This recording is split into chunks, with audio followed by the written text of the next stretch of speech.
el sonido de la grava triturándose bajo los enormes neumáticos de mi camioneta Ford Raptor rompió el silencio solemne de la entrada.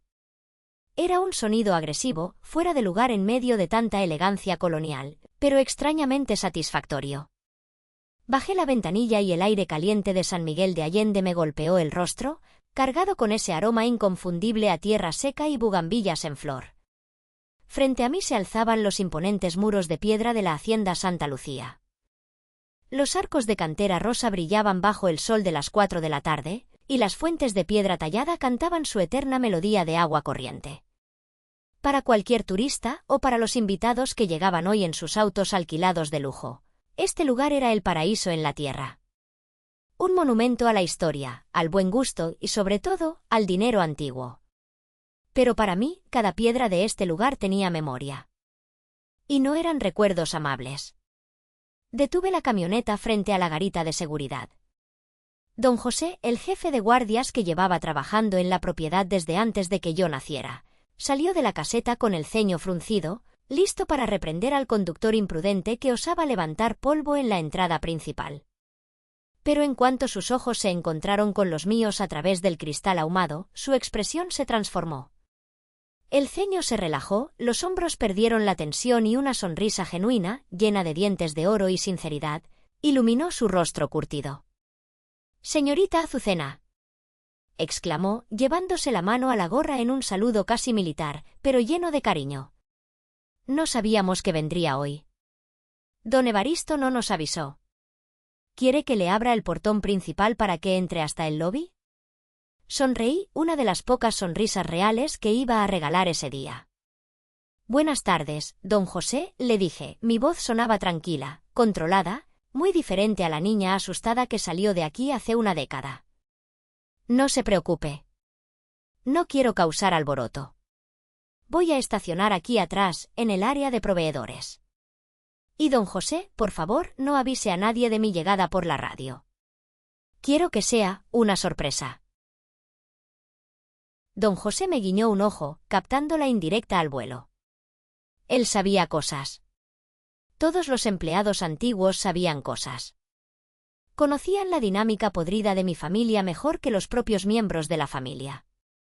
«Como usted ordene, patrona», susurró la última palabra con un respeto reverencial, asegurándose de que nadie más pudiera oírlo.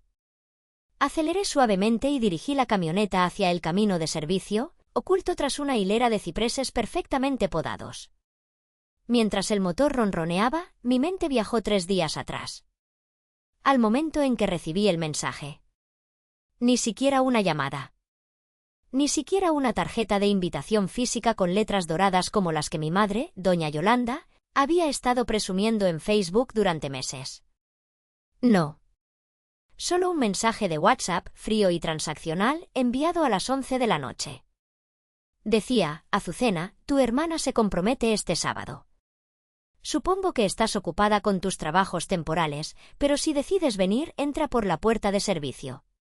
Hay gente muy importante y no queremos explicaciones incómodas sobre tu apariencia. Mamá». Cerré los ojos por un segundo, respirando hondo. Tus trabajos temporales. Así es como mi madre llamaba a mi carrera. Así es como racionalizaba el hecho de que su hija menor, la oveja negra, la que se fue de casa con una mochila y 200 pesos en el bolsillo, hubiera sobrevivido sin pedirles un centavo en 10 años. Para doña Yolanda, si no estabas casada con un apellido compuesto o no tenías una foto en la sección de sociales del periódico local, simplemente no existías. Eras un fantasma. Un error administrativo del destino. Estacioné la camioneta entre un camión de catering y la furgoneta del florista. Me miré en el espejo retrovisor. No llevaba vestido de cóctel. No llevaba tacones de 15 centímetros. Llevaba mis botas de trabajo de cuero desgastado, unos jeans oscuros de corte recto y una camisa de lino negra arremangada hasta los codos. Mi cabello estaba recogido en una coleta práctica. No parecía una invitada. Parecía alguien que venía a trabajar. Y en cierto modo, así era. Hoy tenía mucho trabajo que hacer. Bajé del auto y caminé hacia la entrada lateral, la que daba acceso directo a los jardines principales. el sonido de la música de cuerdas, un cuarteto de violines tocando a Vivaldi, se hacía más fuerte con cada paso. El olor a lirios blancos era tan intenso que casi me provocaba náuseas. Eran las flores favoritas de mi hermana, Soraya. Por supuesto que lo eran. Grandes, ostentosas y con un perfume que ahogaba todo lo demás a su alrededor. Crucé el arco de entrada y el espectáculo se desplegó ante mis ojos. El jardín central de la hacienda Santa Lucía estaba irreconocible. Habían montado una carpa transparente gigantesca, decorada con miles de cristales colgantes que refractaban la luz del sol como diamantes. Las mesas estaban vestidas con manteles de seda cruda importada. Había camareros de guante blanco circulando con bandejas de plata, ofreciendo copas de champán francés. Todo gritaba dinero. Todo gritaba exclusividad. Todo gritaba mentira. Me quedé parada en la sombra de una columna, observando. Buscando. Y no tardé en encontrarla. Soraya estaba en el centro de un grupo de mujeres que reían con esa risa ensayada de la alta sociedad, echando la cabeza hacia atrás lo justo para mostrar el cuello pero sin arruinar el peinado. Llevaba un vestido blanco, ceñido al cuerpo, de una marca que probablemente costaba más de lo que una familia promedio mexicana gana en un año. Se veía hermosa, tengo que admitirlo. Mi hermana siempre tuvo esa belleza depredadora, de rasgos afilados y mirada intensa, como un felino listo para cazar. A su lado estaba mi madre, doña Yolanda. Llevaba un vestido azul rey y un sombrero que parecía desafiar las leyes de la física y el buen gusto al mismo tiempo. Estaba radiante, en su elemento, señalando hacia los arcos de la hacienda como si ella misma hubiera puesto cada piedra. Respiré hondo. 1, 2, 3 veces. Paciencia, Azucena. Paciencia. Di un paso hacia la luz. Fue como si hubiera lanzado una piedra a un estanque tranquilo. La primera persona que me vio fue una prima lejana, cuya sonrisa se congeló a mitad de una frase. Luego otra mirada. Y otra. El silencio se propagó como una onda expansiva hasta llegar al centro del círculo, donde estaba mi hermana. Soraya se giró lentamente. Su mirada barrió mi cuerpo de arriba abajo, deteniéndose con evidente disgusto en mis botas llenas de polvo del camino. No hubo abrazo. No hubo un qué bueno que viniste. Su rostro se contorsionó en una mueca de puro desprecio, esa misma expresión que me había dedicado toda mi infancia cada vez que yo entraba en una habitación. ¿Qué haces aquí?, susurró, pero su susurro fue tan sibilante que se escuchó a 3 metros a la redonda. ¿Y por qué vienes vestida así? Pareces un peón de la obra. Antes de que pudiera responder, mi madre se abalanzó sobre mí. No para saludarme, sino para bloquearme la vista. Se interpuso entre los invitados y yo, usando su cuerpo y su enorme sombrero como un escudo humano para proteger su preciosa reputación. «Azucena», siseó mi madre, agarrándome del brazo con una fuerza sorprendente. Sus uñas perfectamente cuidadas se clavaron en mi piel a través de la tela de lino. «Te dije claramente por la puerta de servicio. Por la cocina. ¿Cómo te atreves a entrar así por el jardín principal? Ulises tiene invitados de Monterrey. Gente decente, gente de dinero. ¿Quieres matarme de un coraje?» «Hola a ti también, mamá», dije, soltándome suavemente de su agarre. Mi voz seguía siendo tranquila, lo cual parecía enfurecerlas aún más.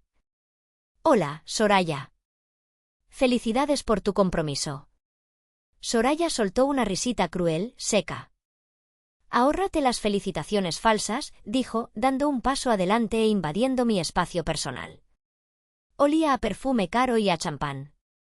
«Mira, no sé qué pretendes viniendo así, con esa ropa de tianguis, pero no vas a arruinar mi día». Ya bastante difícil fue convencer a la familia de Ulises de que somos compatibles, como para que vengas tú a recordarles que tenemos parientes que parecen salidos del monte. «Solo vine a saludar», dije, manteniendo la mirada. «Pues ya saludaste», intervino mi madre, mirando nerviosamente a su alrededor, aterrorizada de que alguien importante nos estuviera mirando. «Ahora, por favor, vete a la parte de atrás. O mejor, vete a ayudar a la cocina». Si vas a estar aquí vestida de esa forma, al menos hazte útil. Que piensen que eres parte del personal extra que contratamos. Es menos vergonzoso que admitir que eres mi hija.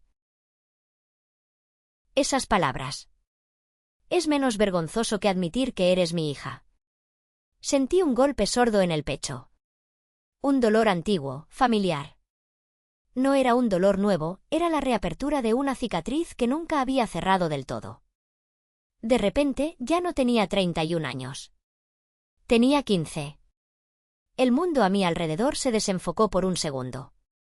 El olor a lirios desapareció y fue reemplazado por el olor acre del cloro y el limpiador de pisos. Tengo 15 años. Es el cumpleaños 18 de Soraya. Estoy de rodillas en el suelo de la sala, frotando una mancha de vino tinto que uno de sus amigos derramó sobre la alfombra persa. Mis manos están rojas y agrietadas por los químicos. Desde el jardín escucho la música del mariachi y las risas. Muchas risas. Mi madre entra en la sala, pasa por encima de mis piernas como si yo fuera un mueble más, un obstáculo inanimado. Apúrate con eso, Azucena, dice sin mirarme. Y cuando termines, no salgas. Quédate en tu cuarto. No quiero que los invitados te vean con ese uniforme sucio. Arruinas la estética de la fiesta. Cierra la puerta del jardín. El sonido de la fiesta se amortigua, pero la sensación de soledad se amplifica hasta que siento que me ahoga.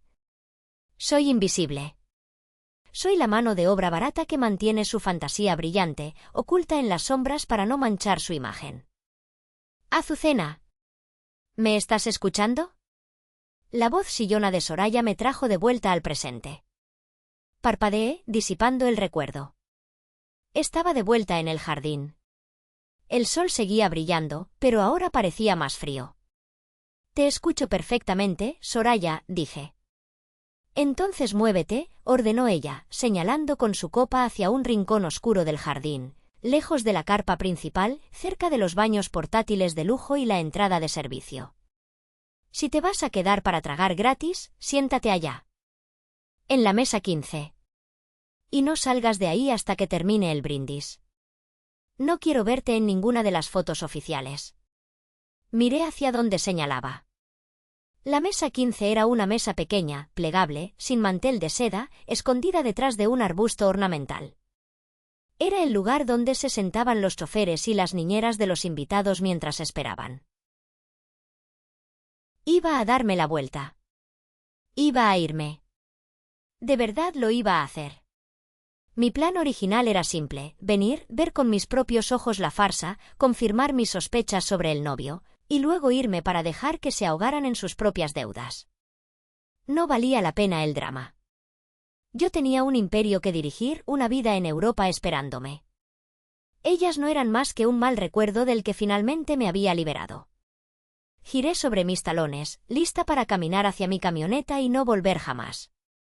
Pero entonces, un destello de luz verde capturó mi atención. Soraya se había girado para saludar a otro invitado, un hombre alto y calvo con un traje gris brillante. Al moverse, su cabello perfectamente peinado se desplazó sobre su hombro, revelando su cuello. Me quedé congelada. Mis botas parecieron echar raíces en la piedra cantera del piso. El aire se atoró en mi garganta. Allí, descansando sobre la piel bronceada de mi hermana, brillaba una joya inconfundible. Una gargantilla de oro viejo, delicadamente trabajada, con 3 piedras centrales de jade imperial verde intenso, rodeadas de pequeñas perlas de río. La gargantilla de la abuela Inés. El mundo se detuvo.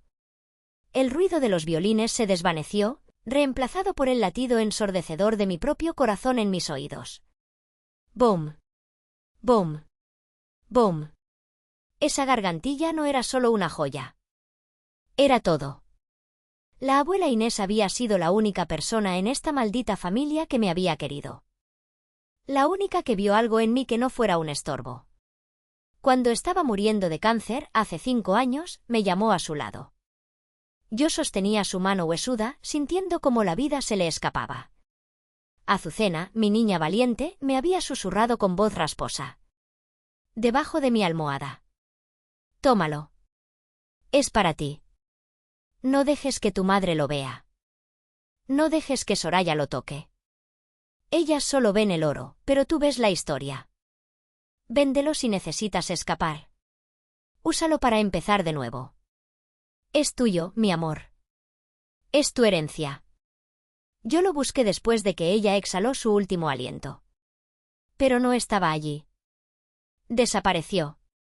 Cuando confronté a mi madre, llorando, ella me juró por la memoria de la abuela, me juró ante la Biblia, que habían enterrado la joya con ella. La abuela quería llevársela a la tumba, Azucena. ¿Cómo te atreves a ser tan materialista en un momento de duelo?, me gritó mi madre aquel día. Me hizo sentir culpable. Me hizo sentir pequeña y avariciosa. Y todo este tiempo, todo este maldito tiempo, la tuvieron ellas. Me mintieron. Me robaron lo único que la abuela quería que yo tuviera. No por el valor del dinero, porque ahora yo podía comprar 1000 collares como ese. Sino por el acto.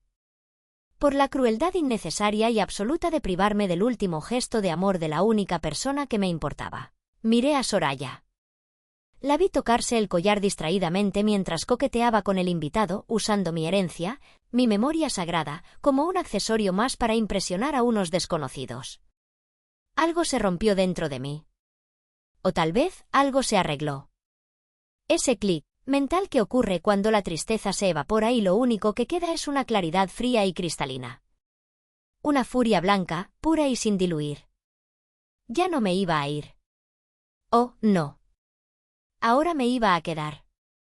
Iba a quedarme, iba a sentarme en esa mesa de la vergüenza junto a los baños, y iba a ver cómo todo su mundo de mentiras ardía hasta los cimientos. Me di la vuelta lentamente hacia mi madre, que seguía mirándome con impaciencia. Está bien, mamá, dije. Y esta vez, mi voz tenía un filo nuevo, una advertencia que ella fue demasiado arrogante para notar. Me sentaré en la mesa 15. No te molestaré. Más te vale, resopló ella, aliviada. Y límpiate esas botas, por el amor de Dios. Dejas un rastro de mugre por donde pasas. Caminé hacia la mesa asignada. Mientras me alejaba, saqué mi teléfono del bolsillo. Marqué un número rápido. ¿Don Evaristo? Susurré al micrófono, mis ojos fijos en la nuca de mi hermana. Sí, soy yo. Cambio de planes. No voy a hacer solo una inspección. Activa el protocolo completo. Quiero acceso a las pantallas, al sistema de sonido y a los registros de seguridad. Y necesito que el abogado traiga los papeles originales. Sí, los de la compraventa. Hice una pausa, viendo cómo Soraya reía, echando la cabeza hacia atrás, haciendo brillar el jade bajo el sol. Y don Evaristo, asegúrese de que la policía esté en espera. Vamos a tener un espectáculo esta noche. Colgué el teléfono y me senté en la silla plegable de metal. Un camarero pasó cerca con una bandeja de canapés. Me miró con duda, viendo mi ropa, preguntándose si debía servirme. Lo miré a los ojos.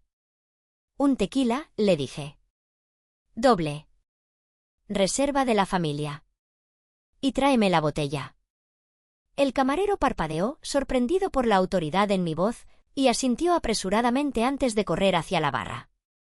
Me recosté en la silla incómoda, crucé mis piernas con mis botas de trabajo y fijé mi vista en el escenario principal. Que empiece la fiesta. Desde mi posición estratégica en la mesa de los marginados, tenía una vista panorámica de la farsa. Era fascinante, de una manera casi antropológica, observar cómo mi familia se desempeñaba en su hábitat natural, la mentira. La carpa se iba llenando. Llegaban hombres con guayaberas de lino que costaban más que un auto compacto y mujeres envueltas en sedas de colores vibrantes, cargadas de joyas que probablemente pasaban la mayor parte del año en una caja fuerte. Eran la élite de San Miguel, o al menos, los que aspiraban a serlo. Y en medio de todos ellos, moviéndose como un pavo real en celo, estaba él, Ulises. El prometido. Ulises era un hombre de unos 35 años, con ese tipo de atractivo fabricado que se consigue con muchas horas de gimnasio, blanqueamiento dental excesivo y una confianza inmerecida. Llevaba un traje azul marino que le quedaba un poco demasiado ajustado, diseñado para mostrar músculo, y un reloj dorado del tamaño de un plato en su muñeca izquierda.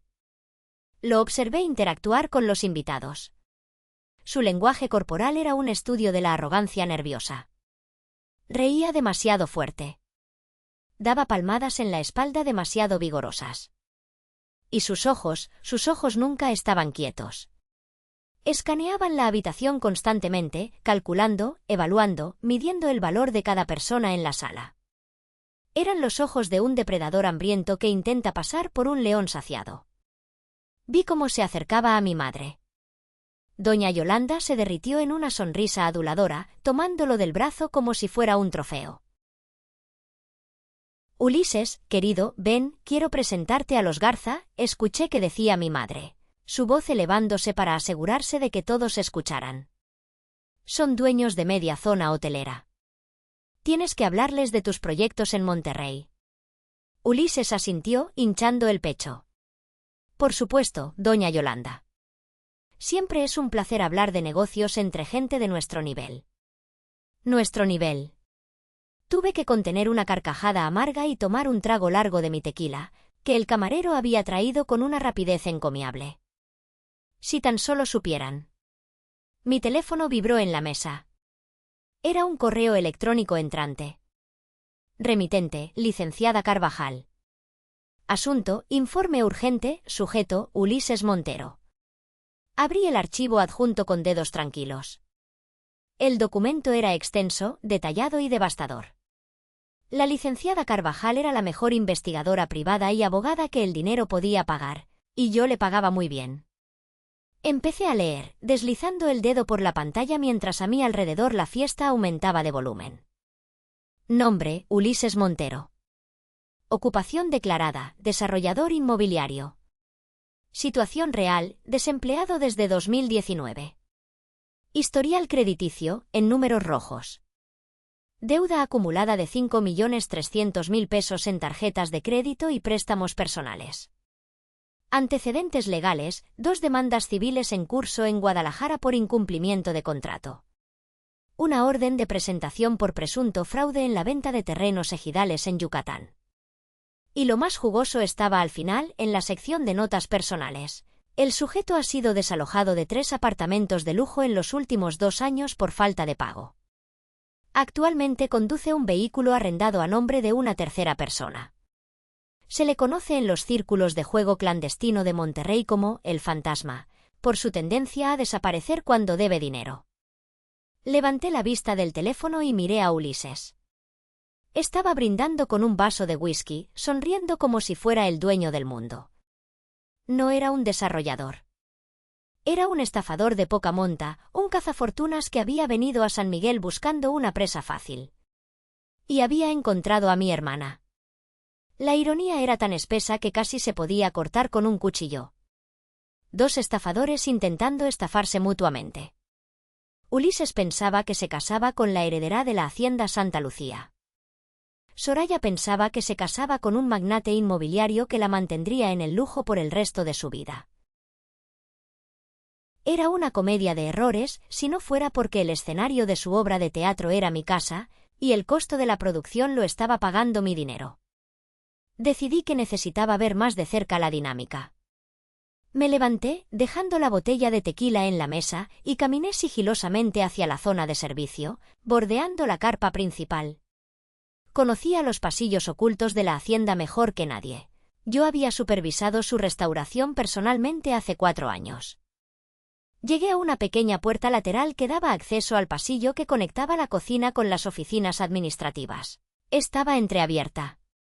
Escuché voces. Voces tensas, susurradas con urgencia. Me pegué a la pared de piedra fría y agucé el oído. Eran Soraya y mi madre. Te digo que no para de preguntar por las escrituras, mamá. La voz de Soraya sonaba histérica, al borde del pánico. Ayer quería ver los planos del terreno. Dijo que quería evaluar el potencial de expansión para construir un spa. ¿Un spa? ¿Qué le voy a decir? Cálmate, niña, por favor. La voz de mi madre era dura, siseante. Solo tienes que darle largas. Dile que los papeles están en trámite con el notario por lo de la sucesión de tu padre. Eso siempre funciona. La burocracia en este país es la mejor excusa para todo. Pero ya llevamos 6 meses con esa excusa, mamá. Ulises no es tonto. Es un hombre de negocios. Si se entera de que no somos dueñas de nada, de que estamos viviendo aquí de prestado, cállate. Mi madre la interrumpió con violencia. No vuelvas a decir eso ni en broma. Nadie sabe la verdad. El banco embargó, sí, pero esa empresa inversora que compró la deuda nos dejó quedarnos. Nunca vienen. Ni siquiera sabemos quiénes son. Solo mandan correos electrónicos. Mientras sigamos pagando esa renta simbólica que paga Azucena, interrumpió Soraya. Hubo un silencio tenso. Ese dinero que manda tu hermana es lo mínimo que puede hacer, dijo mi madre con desdén. Después de todo lo que sufrimos por su rebeldía. Es su obligación.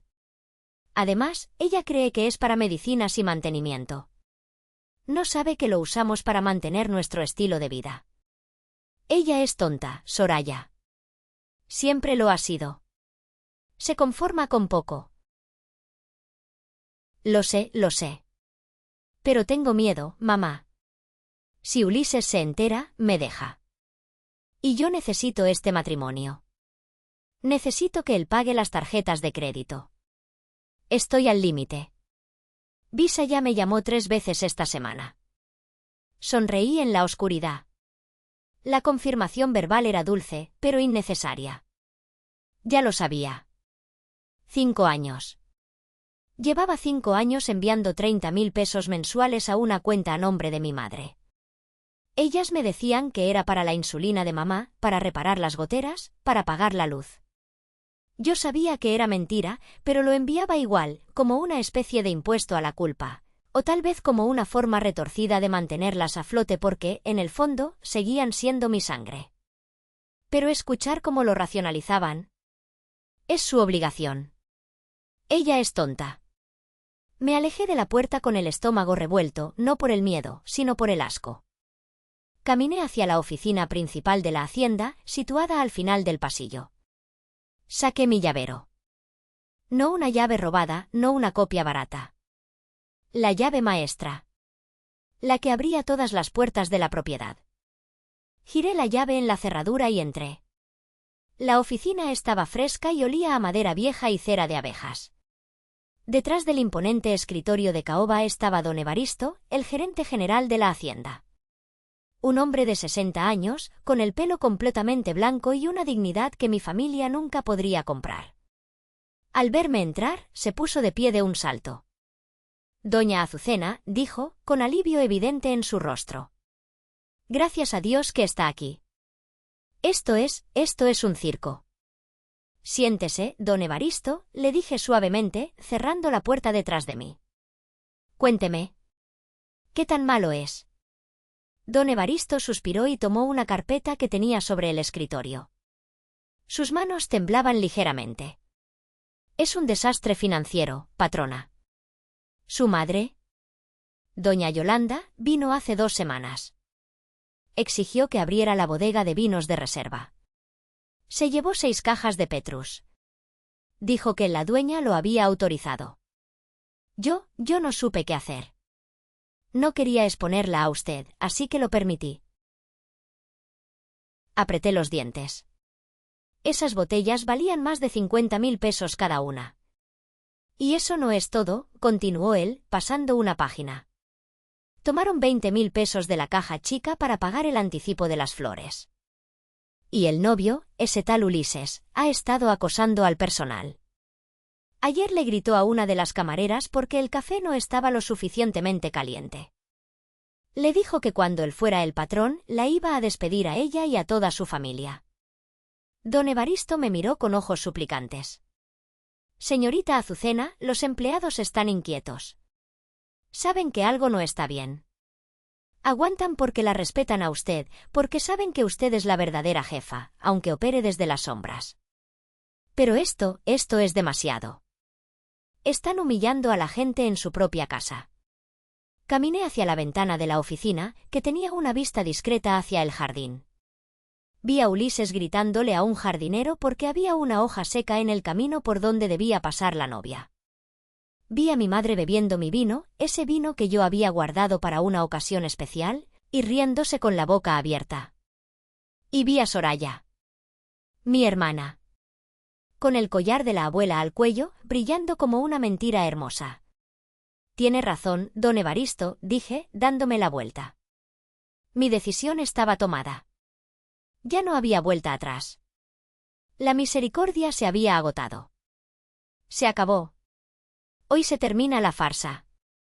¿Qué va a hacer?, preguntó él. Voy a presentarme, dije. Oficialmente. Me acerqué al escritorio y tomé la computadora portátil que controlaba el sistema audiovisual de la carpa. Necesito que conecte esto al proyector principal, don Evaristo. Y necesito que bloquee el acceso manual desde la cabina del DJ. Nadie más que nosotros debe tener el control. Entendido, dijo él, y por primera vez en el día, sonrió. Una sonrisa vengativa. ¿Y qué va a proyectar? La verdad, respondí, sacando una memoria USB de mi bolsillo. Toda la fea y desnuda verdad. ¿Y la policía?, preguntó. La licenciada Carvajal ya coordinó con el comandante local. Tienen la orden de aprehensión contra Ulises lista. Están esperando mi señal en la entrada de servicio. En cuanto termine mi presentación, entrarán. ¿Y su familia?, preguntó don Evaristo con suavidad, con esa preocupación paternal que siempre me había mostrado. Mi familia murió hace mucho tiempo, don Evaristo, dije, sintiendo el peso de la verdad en mis palabras. Lo que hay allá afuera son solo extraños que comparten mi apellido. Y hoy voy a cobrarles la renta. Salí de la oficina con la memoria USB en la mano y el corazón blindado. Al volver al jardín, el ambiente había cambiado. El sol comenzaba a ponerse, tiñendo el cielo de naranja y violeta. La iluminación ambiental se había encendido, creando una atmósfera mágica. Era la hora del brindis. Soraya y Ulises estaban subiendo al pequeño escenario que habían montado en un extremo de la carpa. Ulises tomó el micrófono, su sonrisa brillando bajo los reflectores. Buenas noches a todos, dijo su voz retumbando en los altavoces. Gracias, muchas gracias por acompañarnos en esta noche tan especial. En esta noche donde dos familias poderosas se unen. Me deslicé entre las mesas, ignorando las miradas de desaprobación de los invitados que veían mis botas de trabajo. Ya no me importaba. Ya no era la sirvienta. Era el verdugo. Llegué a mi mesa en el rincón oscuro. El camarero me había dejado la botella de tequila casi llena. Me serví una copa. Ulises seguía hablando, soltando lugares comunes y mentiras infladas. Y quiero agradecer especialmente a mi futura esposa, Soraya, y a su maravillosa madre, doña Yolanda, por recibirnos en su, hizo una pausa dramática, abriendo los brazos para abarcar la propiedad, en su humilde hogar. Esta hacienda que pronto, bajo mi gestión, se convertirá en el resort más exclusivo de México. Hubo aplausos educados. Soraya sonreía, pero sus ojos estaban llenos de pánico. Sabía que Ulises estaba prometiendo cosas que ella no podía cumplir. Pero antes de cortar el pastel, continuó Ulises, hemos preparado un pequeño vídeo. Una historia de nuestro amor. Las luces de la carpa se atenuaron. La pantalla gigante detrás de ellos se iluminó en blanco. Saqué mi teléfono y envié un mensaje de texto a don Evaristo. Una sola palabra, ahora. La pantalla parpadeó. La foto de portada, una imagen cursi de Soraya y Ulises en la playa, desapareció. Hubo un segundo de estática digital. Y luego, la imagen cambió. No era un vídeo de amor. Era un documento PDF. Nítido. Claro. Gigante. El título del documento, en letras negras y sobrias, se leía perfectamente desde hasta la última fila. Acta constitutiva y título de propiedad, Inmobiliaria Lirio Blanco S.A.D.C.B. Y debajo, resaltado en amarillo brillante, el nombre de la accionista mayoritaria y propietaria única, Azucena Pérez González. El silencio que cayó sobre la carpa fue absoluto. Fue un silencio pesado, físico, como si alguien hubiera absorbido todo el oxígeno de la habitación. Soraya se giró para mirar la pantalla. Vi cómo su mandíbula se desencajaba. Ulises frunció el ceño, confundido, tratando de leer la letra pequeña. ¿Qué es esto?, preguntó Ulises al micrófono, su voz teñida de irritación. ¿Qué broma es esta? DJ. Pon el vídeo correcto. Pero la pantalla cambió de nuevo. Esta vez no era un documento legal. Era una hoja de cálculo bancaria. Transferencias mensuales entrantes, cuenta beneficiaria, Yolanda González. Enero, $30,000.00, remitente, Azucena Pérez. Febrero, $30,000.00, remitente, Azucena Pérez. Marzo, $45,000.00, nota, extra para reparación de techo, remitente, Azucena Pérez. El murmullo comenzó.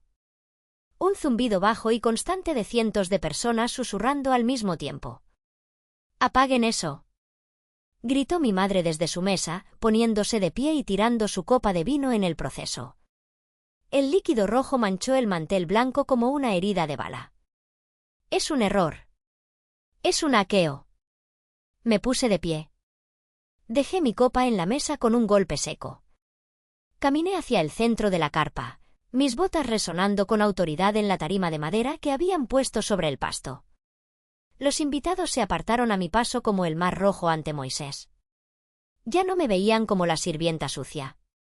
Me veían con esa mezcla de miedo y curiosidad que la gente reserva para los desastres naturales. Llegué al pie del escenario. Miré hacia arriba, a mi hermana y a su prometido. «No es un error, mamá», dije. No necesité micrófono.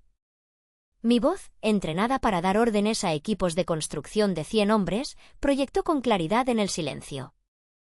Y definitivamente no es un hackeo. Subí los escalones del escenario. 1, 2, 3. Me paré frente a Soraya. Ella temblaba. Sus ojos iban de la pantalla a mí, incapaz de procesar la realidad. «Hola de nuevo, hermana», dije y sonreí. Y entonces, el verdadero show comenzó. «Wow, la tensión se puede cortar con un cuchillo, ¿verdad? ¿Qué creen que pasará ahora que Azucena ha tomado el control? Antes de ver cómo explota esta bomba de verdad, por favor, tómense un segundo para darle like al vídeo y suscribirse al canal. Y cuéntenme en los comentarios desde qué ciudad o país nos están escuchando hoy. Me encanta leerlos y saber hasta dónde llegan nuestras historias. Cada comentario ayuda a que este vídeo llegue a más personas. Muchas gracias por su apoyo. Ahora, volvamos al caos en la hacienda. El silencio en la carpa era tan frágil que sentí que podía romperlo con un suspiro. Cientos de ojos estaban clavados en mí, oscilando entre el miedo y esa fascinación morbosa que siente la gente al presenciar un accidente de tráfico. Nadie se atrevía a beber, nadie se atrevía a masticar.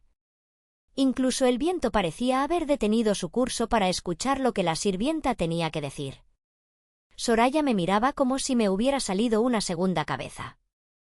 Su mano izquierda, la que lucía el anillo de compromiso falso, temblaba violentamente contra su muslo. ¿Qué estás haciendo?», balbuceó, su voz apenas un hilo estrangulado por el pánico. «Bájate de ahí. Estás borracha». «¿Seguridad? Saquen a esta loca de aquí». Extendió la mano hacia uno de los guardias que estaba al pie de la escalera. El guardia, un hombre robusto llamado Ramírez que yo misma había contratado hace 3 años y a quien le había pagado la operación de rodilla de su hija, ni se inmutó. Mantuvo los brazos cruzados y la mirada fija en el horizonte, ignorando los chillidos de mi hermana. «Nadie me va a sacar, Soraya», dije, mi voz amplificada por el sistema de sonido llenando cada rincón del jardín. Porque, como dicen las escrituras que todos pueden ver en la pantalla, esta es mi casa. Mi tierra. Mi electricidad la que alimenta este micrófono y mi dinero el que pagó el champán que tienes en la mano. Ulises, recuperando un poco de su arrogancia habitual, dio un paso adelante. Intentó usar su encanto de vendedor de autos usados, esa sonrisa que probablemente había desarmado a muchas viudas ricas antes. «Mira, cuñada, o Azucena, como te llames», dijo, soltando una risa nerviosa y ajustándose el nudo de la corbata. «Claramente hay un malentendido administrativo. Estoy seguro de que podemos arreglar esto en privado. No hay necesidad de arruinar la fiesta de tu hermana con papeles falsos». «¿Papeles falsos?», repetí, arqueando una ceja. Me giré hacia la pantalla gigante. «Don Evaristo, por favor, muestra el documento B».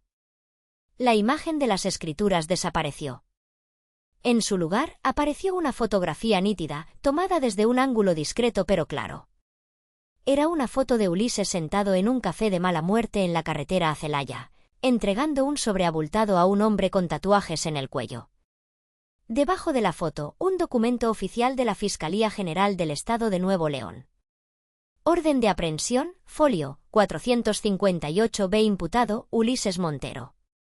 Delitos, fraude genérico, falsificación de documentos y abuso de confianza. El grito ahogado de la multitud fue colectivo. «Hablemos de papeles falsos, Ulises», continué, caminando lentamente alrededor de él como un tiburón rodeando a un náufrago. «Hablemos de los lotes residenciales Paraíso Maya que vendiste en Yucatán hace 2 años. Terrenos que, según el catastro, son pantanos protegidos por el gobierno federal. Hablemos de las 3 familias a las que dejaste en la calle en Guadalajara. O mejor aún, hablemos de por qué estás aquí». Me detuve frente a él. Su cara había pasado del rojo ira al blanco cadáver en cuestión de segundos. «No estás aquí por amor a mi hermana», dije, bajando la voz para que sonara íntima, aunque todo el mundo escuchaba. «Estás aquí porque le debes 5 millones de pesos a gente muy peligrosa en Monterrey.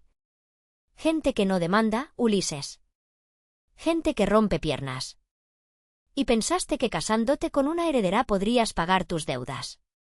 Me giré hacia Soraya. Ella estaba paralizada, con la boca abierta, mirando la foto de su prometido como si fuera un monstruo. «La ironía, hermanita», le dije suavemente, «es que él está tan quebrado como tú». Soraya parpadeó, saliendo de su trance. La humillación estaba empezando a ser reemplazada por la furia defensiva. «¿Mientes?», gritó, su voz rompiéndose. «Eres una envidiosa. Siempre lo has sido. No soportas verme feliz. Inventaste todo esto porque eres una fracasada solterona.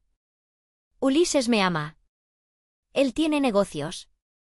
«Pregúntale», le reté, señalando a Ulises con la barbilla. «Pregúntale dónde está su oficina corporativa. Pregúntale por qué su tarjeta de crédito fue rechazada ayer en la floristería y mamá tuvo que robar 20.000 pesos de la caja chica de mi hacienda para cubrirlo». «Yo no robé nada», chilló mi madre desde la mesa, poniéndose de pie de nuevo, con el rostro congestionado. «Es el dinero de la familia. Todo esto es de la familia». «Nada de esto es de la familia, mamá». Exploté por primera vez, dejando que la ira se filtrara en mi voz. El sonido fue como un latigazo. «Papá perdió todo hace 5 años. Todo. La casa, los autos, las inversiones. Ustedes estarían viviendo en un departamento de interés social si yo no hubiera comprado la deuda». Caminé hacia el borde del escenario, mirando directamente a mi madre. «Durante 60 meses, he pagado cada factura de luz. Cada visita al médico. Cada vestido que te compraste para presumir con tus amigas del club de jardinería. Y ni una sola vez en 5 años, recibí un gracias. Solo recibí desprecio. Solo recibí órdenes de entrar por la puerta de servicio para no avergonzarlos». Me reí, un sonido seco y sin humor. «Pues adivinen qué.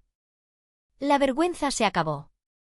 Porque la persona que paga las cuentas es la que decide quién entra por la puerta principal. Y esa persona soy yo». El silencio volvió a caer, pero esta vez era diferente. Ya no era curiosidad. Era respeto. O miedo. Los invitados miraban a mi madre y a mi hermana con una mezcla de lástima y repugnancia. La máscara de la familia perfecta se había roto, y lo que había debajo era feo. Pero aún faltaba el golpe final. El golpe que no tenía que ver con dinero, sino con el alma. Me volví hacia Soraya. Ella estaba llorando ahora, lágrimas negras de rímel corriendo por sus mejillas perfectas, arruinando el maquillaje de 3.000 pesos. «Todavía tienes algo que no es tuyo», dije, mi voz bajando de volumen, volviéndose peligrosamente suave. Soraya se llevó instintivamente la mano al cuello, protegiendo la gargantilla. «No», susurró. «Es mío. Mamá me lo dio.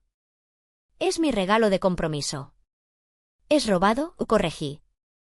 «Don Evaristo, el vídeo». La pantalla gigante cambió una última vez. Era un vídeo granulado, en blanco y negro, con fecha de hace 5 años. La habitación de un hospital.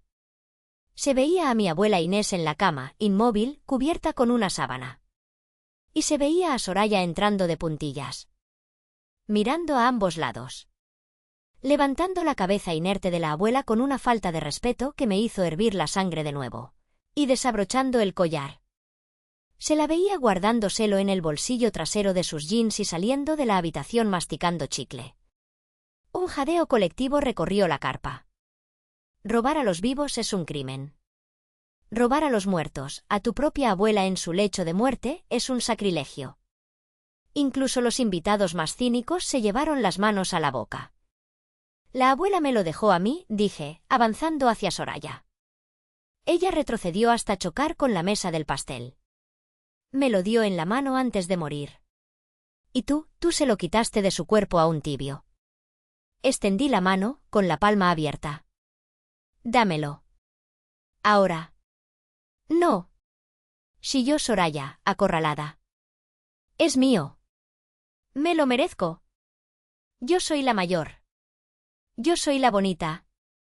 Tú eres solo la mula de carga. Dámelo o llamo a la policía y te acuso de robo agravado y profanación». Grité. Soraya miró a Ulises buscando ayuda, pero él estaba ocupado escribiendo frenéticamente en su teléfono, probablemente tratando de reservar un vuelo o borrar evidencia. Miró a mi madre, pero doña Yolanda estaba derrumbada en su silla, abanicándose frenéticamente con una servilleta, derrotada por la evidencia pública. «Tómalo», gritó Soraya, arrancándose el collar con tanta violencia que el cierre se rompió y arañó su piel. «Tómalo, maldita sea. Ojalá te ahogues con él». Me lanzó la joya. La atrapé en el aire. El metal estaba caliente por el contacto con su piel, pero el jade se sentía frío, sólido, eterno. Lo apreté en mi puño, sintiendo como sus bordes se clavaban en mi palma. Dolía, pero era un dolor limpio. «Gracias», dije. Me giré hacia la multitud. «Señoras y señores», anuncié, lamento informarles que la fiesta ha terminado. La propiedad ahora está cerrada para eventos privados. Tienen 10 minutos para desalojar las instalaciones antes de que cierre los portones eléctricos. Hubo un momento de vacilación. «Ah, y una cosa más», añadí mirando hacia la entrada de servicio. «Ulises, no te molestes en correr hacia el estacionamiento». En ese momento, las luces azules y rojas de las patrullas iluminaron la entrada lateral.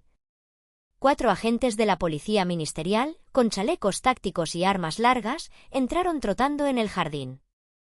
«Ulises Montero», gritó el comandante. «Queda usted detenido». El caos estalló. El resto de la noche se disolvió en una serie de imágenes borrosas y sonidos discordantes, como una película mal editada.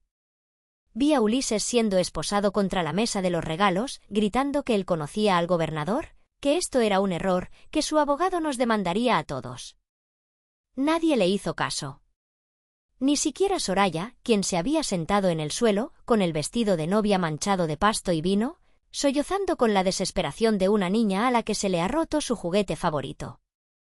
Los invitados huyeron como ratas abandonando un barco que se hunde.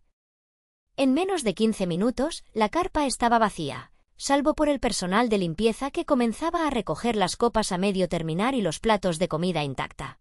Me quedé en el escenario, observando el desmantelamiento de la farsa. Don Evaristo se acercó a mí con 2 vasos de agua. «Tome, patrona», dijo. «Lo necesita». Tomé el agua y bebí con avidez.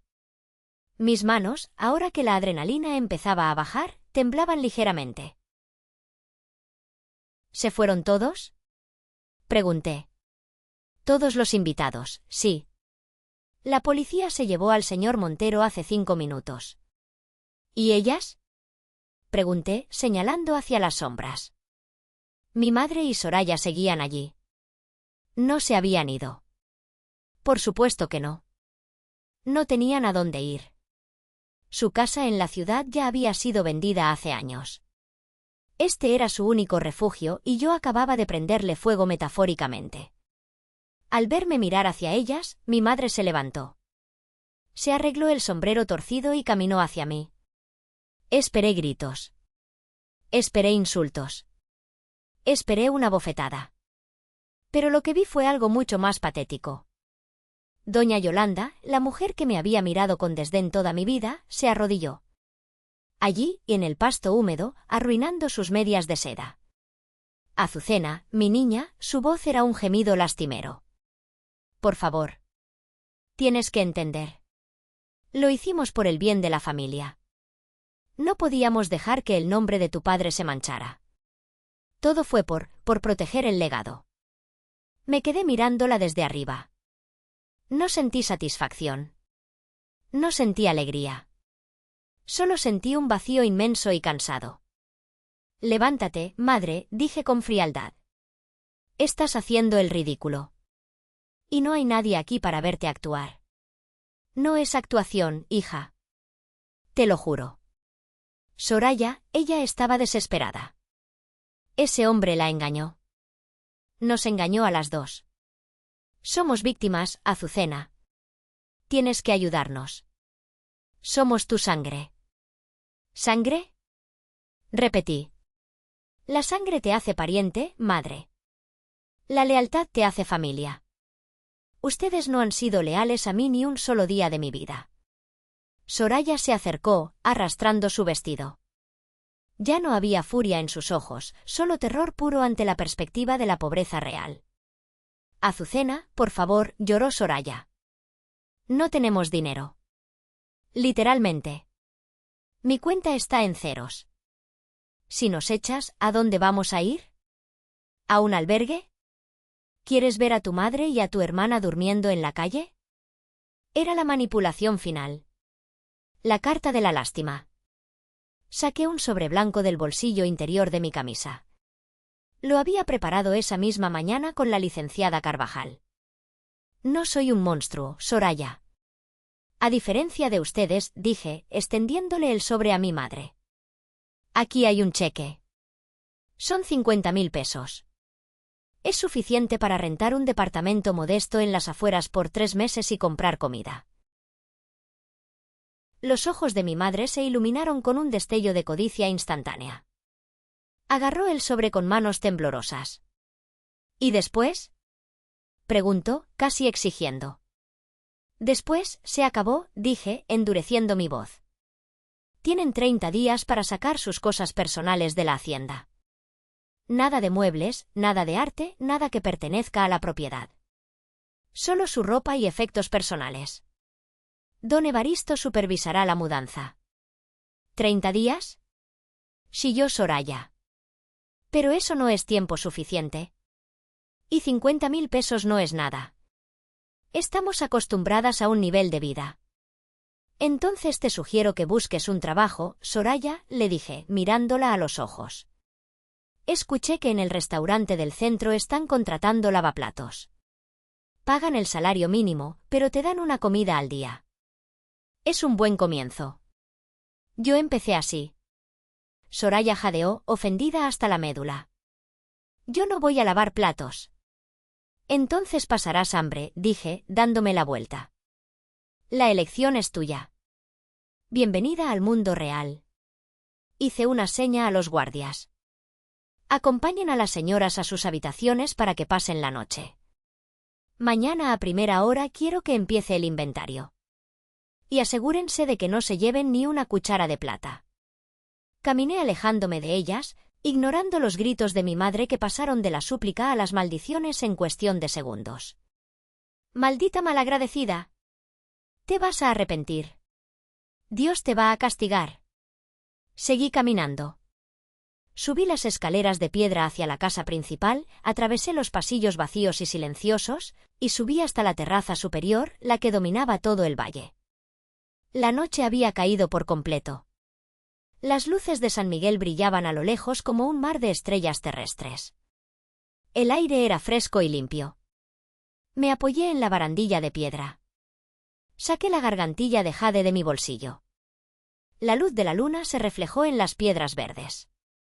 «Hola, abuela», susurré al viento. Con cuidado me puse el collar. El cierre estaba roto, así que simplemente lo sostuve contra mi cuello. El peso era reconfortante. Sentí, por primera vez en años, que podía respirar profundamente sin sentir esa presión constante en el pecho, esa necesidad de probar mi valía, de comprar amor, de ser vista. Ya no necesitaba que me vieran. Yo era la dueña de la vista. Don Evaristo apareció en la puerta de la terraza, trayendo una botella de vino y una copa. No el vino barato de la fiesta, sino una botella de mi colección privada. «Se han ido a sus cuartos, patrona», dijo suavemente, dejando la copa en la mesa de hierro forjado. «Están histéricas, pero contenidas». «Gracias, Evaristo», dije sin girarme. «¿Hizo lo correcto?», preguntó él. No era un juicio, era una pregunta honesta de un hombre que me había visto crecer. Me tomé un momento antes de responder. Miré mis manos. Las manos que habían fregado pisos, que habían cargado cajas, que habían firmado contratos millonarios. Les di 5 años, Evaristo. Les di un techo. Les di dinero. Les di la oportunidad de ser madres y hermanas. Ellas eligieron ser parásitos. Tomé la copa de vino y le di un sorbo. Sabía a libertad. Sí. Hice lo correcto. Entonces, salud por eso, dijo él, y se retiró silenciosamente, dejándome sola con mi victoria. Me senté en la silla, mirando la inmensidad de mi propiedad. Era mía. Cada árbol, cada piedra, cada gota de agua. Y estaba sola. La soledad en la cima es un cliché, dicen. Pero esa noche descubrí que hay diferentes tipos de soledad. Está la soledad del abandonado, la que te hace sentir pequeño y asustado, como la niña de 15 años encerrada en su cuarto. Y está la soledad del rey, la soledad del que ha construido su propia fortaleza y ha cerrado el puente levadizo para mantener a los monstruos fuera. Esta soledad era paz. Toqué el jade en mi cuello una vez más. Mañana tendría que lidiar con abogados, con el desalojo, con las repercusiones sociales. Mañana sería un día difícil. Pero esta noche el aire olía a justicia. Y olía dulce. Han pasado 3 meses desde la boda roja, como la llaman ahora en el pueblo con sorna.